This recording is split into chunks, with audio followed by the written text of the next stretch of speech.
to Brandon 1080. My name is Greg Norman. We've got a very interesting show today. The holidays are upon us. We're past Halloween.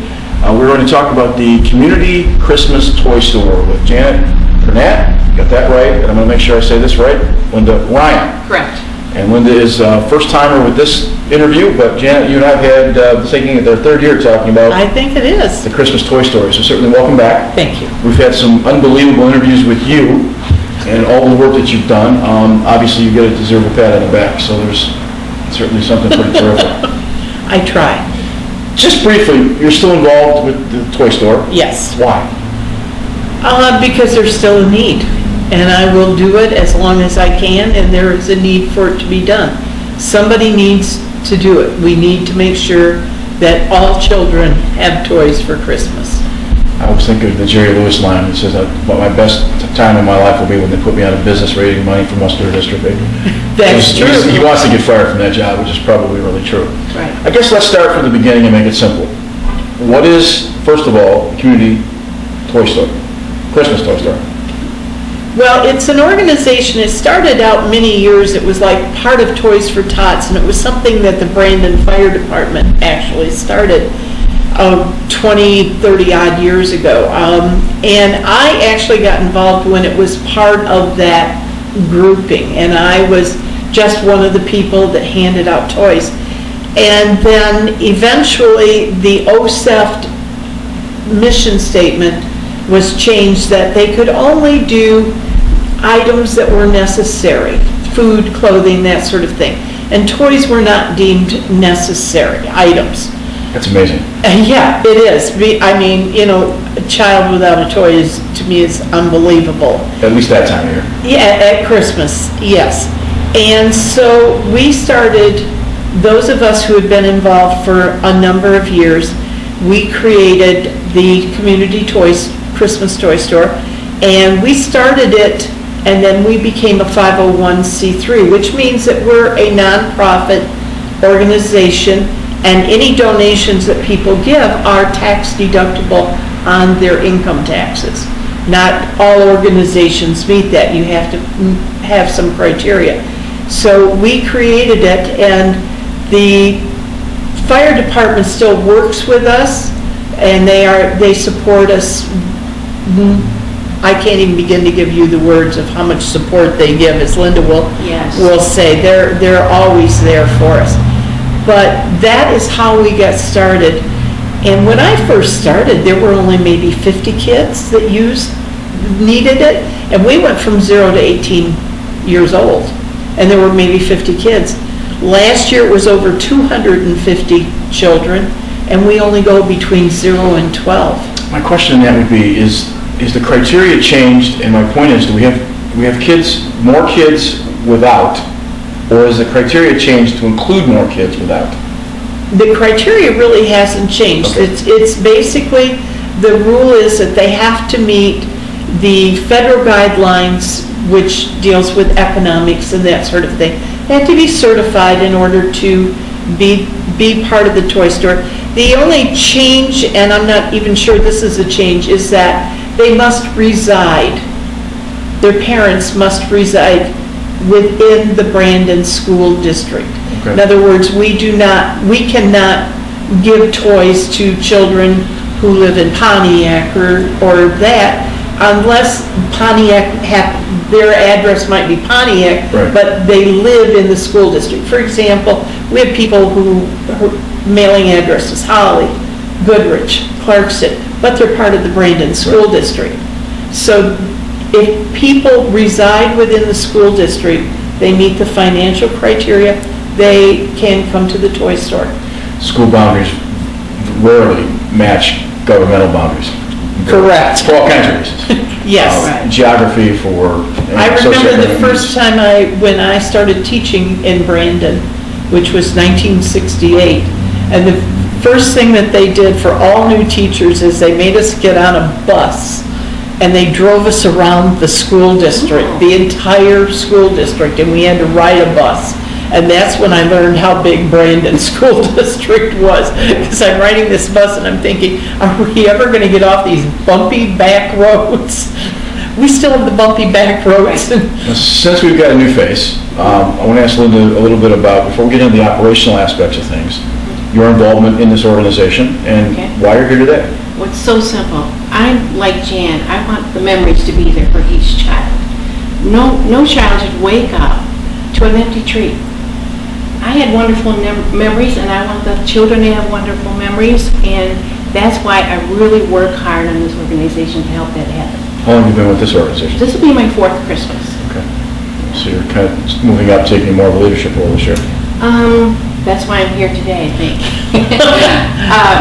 Yes, I'm more involved. I do a lot of work, everything, but as far as the business end and things like that, I leave that up to that. Well, let me start with, you mentioned people have to be certified. So let's talk about the fact that if you're a parent who might be struggling, there's no stigma to this. No, none. Linda, maybe explain how somebody becomes certified so that they can get some assistance. Well, I think the first step would be to call OSEP and talk to Karen Milligan, because that's the first step. You have to qualify first. And then once you're qualified, you pay attention to the dates and have your paperwork ready, because in November you register for the food in November and the toys at the same time. But you don't have to have food. You can have just the toys, but you still have to qualify. And from an acronym standpoint, so everybody's clear, OSEF stands for Ortonville Emergency I'm not. OSEP. Community Fund. I think it's Ortonville Community Emergency. Emergency. Yeah, Fund. that's okay. I think is what it is. It's our go-to place when Yes. Yes, at St. Anne's Church. through the church process. So Yes. OSEP's a very important organization in this community because they do so much work. You guys are sort of seasonal for obvious reasons. You wouldn't wear that for the 4th of July. I shouldn't be wearing it Yes, we today. did wear it. She did wear it on the 4th of July one year when we had Christmas in July. None of this, I'm sorry. We had a fundraiser and she wore that Christmas in July. I was hot. Well, like, Christmas in July, that would make sense. Like I am today. I You was wouldn't wear it for Memorial Day. How about that? No. And we were saying before the interview, not that, I guess we're digressing and stuff, you'd never see a man wear one of those. That doesn't matter. Well, that's because not all men have good taste. That's right. If it wasn't for bad taste, we had no taste. That's the old joke with that one. Exactly. All right, so you're involved, you obviously are helping, you've been around, so you understand the mission statement. Obviously, somebody's going to be involved with. When does the work begin? Because this is not something that you all of a sudden, I mean, you guys have been planning for a while, and now we're kind of opening up the door to let people know where they can get help. Right. What the limitations are as far as their opportunities to qualify, more importantly, when they can get some assistance for their kids. So when does the work start for you guys? Well, for me personally and another member, we shop for toys for kids all year round. Really? Yes, we In do sales? sales and discounts, anything we can get. So it never stops for us. The official line would be that normally most of the work takes place from October through January. Right. Those are Okay.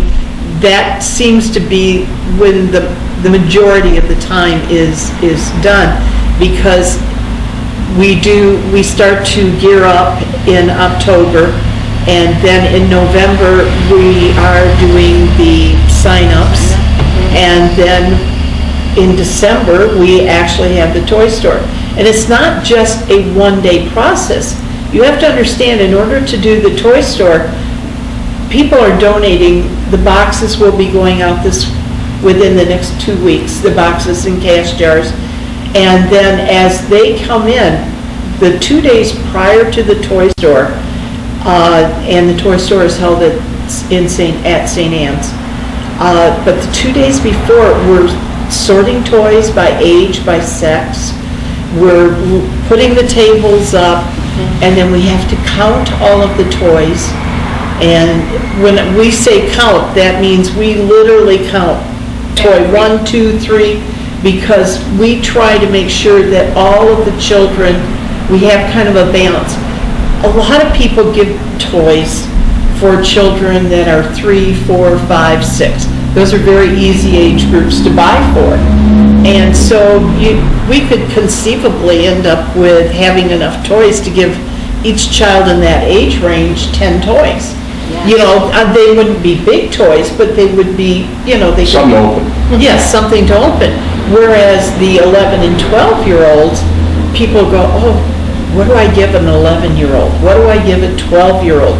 So for those people, for those children, we tend to have to go out, we count what's there, and then we figure out how much do we have to go buy. And this is what we use the money that's donated. Okay. We have people who donate, organizations and personal donations, and we go out and shop the night before the toy store, and we might buy 75 gifts for girls 6 through 8 or 8 through 12. Well, let me ask Linda, you've done some of the shopping. What do you buy for a teenage boy or a teenage girl? Oh my gosh. Watches from, Some more practice. Yeah, watches because they like that. It's the name brand Bass Pro, things like that. And they really like electronics, and we've saturated the market with MP3 players. We won't be buying those this year. And sports, gosh, they're so hard to buy for it. But this year we're going to start some gift cards because we're at a loss. I've learned something in this interview. I didn't know that Bass Pro makes watches. Oh, yeah. Well, they do. Have their name on the watch, yes. Okay. And I didn't hunt a fish, boy. No, I'm kidding. So, we're always looking for ideas, and we always ask people, because those are the most expensive gifts, we're asking for help with that age group.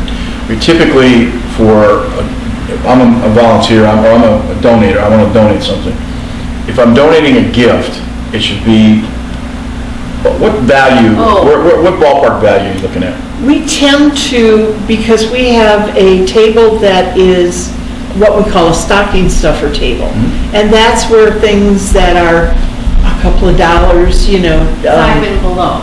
Yeah, under 5. And then we generally make sure that each child gets at least 3 gifts. One that's kind of a medium price, which would be between 5 and 10 if you were to buy it. One that's more 15 to 20, and then one that's maybe about 25. So that they get 3 different levels of gifts. 250 kids, your numbers, you got to be talking in the tens of thousands of dollars of what you're raising. Yes. Is that fair? I have to tell you, It's a lot of money. you have no idea how generous this We're able to do it. That's amazing. You start is. thinking about the dollars. Yeah, this community donates, I mean, and they are so generous that I just sit back, and I mean, I would name some organizations, because we have people that actually do things. We have people who, we try and give each child mittens or gloves or a hat. We have women who do nothing but knit all year long. We have a group of women who make pillowcases, because we try to give every child a new pillow and a pillowcase. Oh, if you could knit a Bass Pro watch band, that'd be fabulous. Tony, if you could pan over, Tony behind the camera today, if you could pan over, talk a little bit about the Christmas tree that you brought in today. It's a Christmas tree. Just decorations? Yes, It's yes. no part of the program. No. Oh, No, okay. it's just a prop. I know, okay, well, then we'll come back to this. Sometimes you brought props in before that were actually things people could buy. Oh, no. That's what I was This asking. is just a prop. Okay, it's a really cool Christmas tree. Yeah, I know. It's very And old. Coupled with the sweater, and you notice we have a jingle Christmas over underneath there, and Noel up on the. Oh. So we're getting ready, not because we're free Christmas, it's that we never put it away from last year, which is a whole nother setup from that standpoint. Oh, my. My snowman has been out for 3 years. Everybody gets tugged at Christmas from all kinds of organizations. You had mentioned earlier Toys for Tots.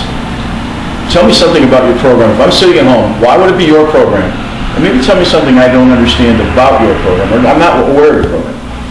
Okay, the biggest difference, I think, is that unlike Toys for Tots, and I'm certainly not trying to put them No, down. not at all, just But the difference. The major difference is that they only get, I believe, like 1 toy per child, and I think it's wrapped. I don't even think the parents have an access to know exactly what they're getting. Right. Whereas when they come into the toy store, they can look at all of the toys. They're all displayed on the tables, and we can say to the child or to the parent, what does your child like? Is he into sports? Is he into science? Is he into little more music? Right. We personalize it, and then Right. we try and let the parent pick gifts that are appropriate for their child's interest. So that's a major difference. Plus, the second major difference is that when when they walk out, they have a complete Christmas. We have stocking stuffers, every child gets a book, a game, they get the pillow, as I said. Batteries. They get wrapping batteries for their paper. toys, we give them wrapping paper, so that they walk out, and these parents who, how do you decide, there's no option. Do I pay my rent or do I buy Christmas paper? Parents have to keep their child alive. I'm busting with this question, I just thought of this, do the kids know where the gifts come from? They just assume they come from Correct. Santa. Santa. Yes. Okay.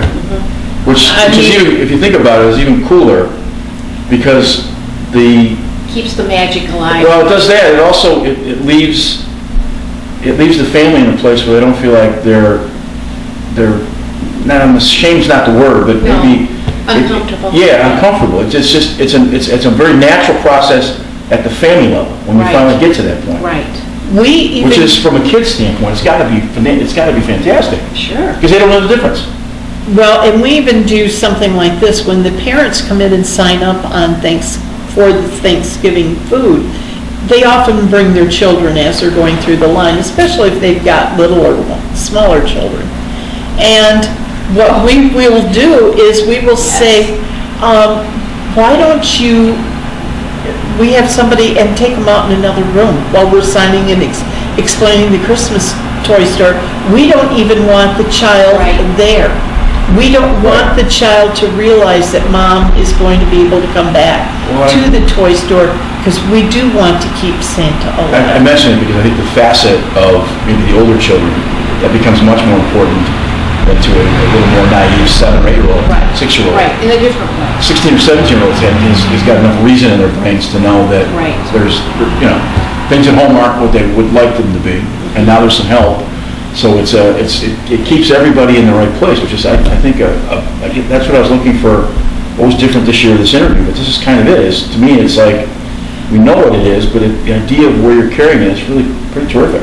It was kind of interesting. I had a parent who said to me this year that, and we generally have Santa come during the toy store, and he walks around and does that. All that guy. But, Yeah, but he has white hair and a white beard.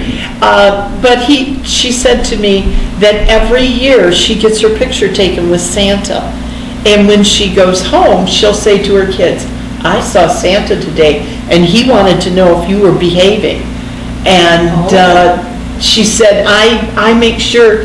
So the kid is going, "Oh, did you tell Santa I did this, this, and this?"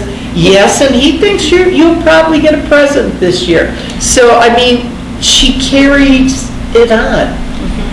not that this has anything to do with it, but did you get gifts that are either inappropriate, not inappropriate, but you get gifts that you go, what are we going to do with this, and maybe they don't make the table? Does that ever happen? That's kind of rare. Yeah, I was gonna say, generally not. If we have something that was, and I'm trying to think of something that's really inappropriate, we probably would put it on like the stocking stuffer table, and that way parents, it's Make not, their decision. they can make their decision if they want that particular object in their home. I asked the question because my uncle was a freight traffic manager for a large company. And we used to get presents when we would visit them at Christmas, was whatever gifts that the salespeople would give them. So one year I might get a case of duct tape, or I might get a case of spoons, or swizzle sticks. You And can make a lot out of duct tape, so. but you drive all the way, everybody's getting presents, and you open up the box, and there's a box of swizzle sticks, and you're like 9 years old, you're not sure what to do with swizzle sticks, right? So I say that, so you want to get an appropriate gift, is I guess trying to get to the point. And brand new. And if you're not sure, and we're going to talk about this a little bit, you've got the numbers and the dates. So as you're looking at the screen, the toy store is going to be located, first of all, where? At St. Anne's Church. Okay, which is located right on M15. We'll put the address Correct. up. Your hours are going to be starting when and when? Have you got that there? The setup hours are the Thursday and Friday, so it would be the 10th and the 11th. Of December? Of December, and that is when we collect all the toy boxes that have been out in the community. We bring in the toys, we sort, we count. On Friday, the toy store people are there setting up their tables usually so that they know what gifts they have. Because we do keep certain gifts. The toy store starts at, is it 8 or 8? I think it's 8 o'clock. 8 o'clock, and we bring in 7 parents every 15 minutes. I'm saying this because we're, roughly a month away, so I know. time moves Right. fast, Thanksgiving's in there, Oh, yes. and we're back to helping out. Yes, so, but we bring in, but we don't want all the big gifts on the table at 7:50 or at 8 o'clock, because we have people that are coming in at 11. So we have to, we try Spread it to out. spread it out so Right. that all parents have an equal ability to Okay. draw. And then it goes every 15 minutes, we have a new group of people, or sometimes we fall behind because one parent may take longer to shop. To pick. If you have one child to pick out for, or you have 4 kids to pick out Or for. 11. Or 11 kids to pick out That's for. happened. Wow. You have to look at how long is that parent going to be in there. Sure. And every parent is always escorted by somebody with a shopping cart who takes them to the appropriate tables, who helps to kind of keep them going. Your process. The way you guys operate, it's your process. Yes. Process. Someplace on the screen, let's be clear that there is a Okay. www.brandonc.org, CCTS.org. which you can see on the screen somewhere here. And then give us a phone number, which is also on the screen. Okay, it's 248-795-5281. And that's a phone number they can call business hours Yes. if they have questions. Yes, if they have Business questions. hours. Business If hours. they have questions. Yes. And So- somebody will get back with them. And if you have a larger toy that you want to donate, for example, like a bicycle or something like that, if you call that number, somebody from the committee will actually come and pick it up, or will arrange to meet you to pick up that toy. If it's a very, very nice bicycle, we'd be more happy here at the station to go pick it up for you. That's a joke. And you might even ride it to make sure it works. Absolutely. We have to test it out. And we'll make sure that they get it back sometime next summer so they can use it in the summer, because we need to make sure we test ride it in the spring. It was works. nice. You are nothing if not generous with your time. Right. Absolutely. Absolutely. That's the most important part. Make sure you guys get a chance. Am I missing anything? Anybody can go on the website. This will give you an idea. It shows our mission statement. It shows pictures from each year. The one thing that I want people to know is that your privacy, we do not release names. There's no pictures in there of clients that come in to shop. Right.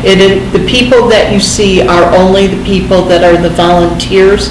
Never do we release anybody's name, and that's the reason we try to maintain at 7 people, is because that gives limited information as to who is using the toy store.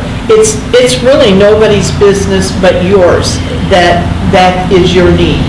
And so I want people to feel comfortable to come to us to say we have a need, that we need gifts, Yes. and make sure that they are comfortable and know that their privacy is utmost in our minds, confidentiality. And in fact, we do not know their names. The thing I know is that this is Susan S., and she has a boy that's 10 and a girl that's 9, and No last names. no last names. That's all I know, is I know her first name and an initial, and I know the age and sex of her children. Other than that, I don't need to know. I have no need to know their name. Linda, anything you want to add? Yes. I want everyone to know that cash jars, which are put out in different businesses, are going to come out November 6th. It's just a couple of days. And the boxes, we have decorated boxes for different businesses, and those are going to go out November 13th to put a brand new toy in. We'll be at beauty shops and restaurants and various places. You see our box. Feel free to put a brand new toy in there, age appropriate. We're always looking for older children toys because they're the hardest and most expensive. And if you have good ideas that you can afford, we would love those boxes to be filled this time of year. So we really appreciate that. Can I throw out one more Sure. thing? If people do not feel that they have the ability to shop or that, they have a couple of ways that they can send a check to us.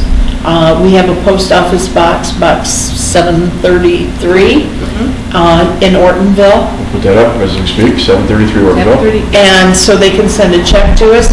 They can do Made out to the Community Christmas Toy Toy Store. Store. They can Okay. do CCTS, that's Okay. fine. It probably is easier and shorter to Right. write. Well, I want to make sure you get, they don't send St. Anne's, just send it to you guys. They can Right. also donate on the website. They have, you can do a PayPal donation that would then come directly to us. And a third thing that people can do is if you're an Amazon user, which a lot of people, including myself, are Amazon users, if you go to smiles.amazon.com, there is, it says, do you want to pick a charity? And we are one of the charities for Amazon, and if you pick that, then we get a small slice of, it doesn't cost you anything more, but Amazon sends money quarterly to us, and it's not huge, but every dollar counts. Exactly. So that's just another way that they could do it and that's very simple because you just go to Smiles and it'll ask for the organization. You look up Community Christmas Toy Store, click on it, and that's automatically is it 0.005? I think it's 0.05. 0.05% of what you spend. And not everything qualifies, by the way, but Amazon products do. Okay. But some of, when you go out of their market, those do not give that. But then they send us a check quarterly. Well, I can tell you if you're looking to support your child and you need some help, this is a great, worthy operational organization. They do a fantastic job here in the community. If you're looking to donate, please make sure you take a look at the website. I'd like to thank Janet and Linda for coming in today. We've worked with these guys now for 3 years, and I can tell you that some of the best interviews we've had come out of this organization. And helping a child is probably about Christmas time is about as good as it gets. So make sure you check the website out, the Community Christmas Toy Store. Donate as much as you can. If you need help, pick up the phone because this is a great opportunity to help your family in a very anonymous way. So we'll thank you too, and we'll be back in a second.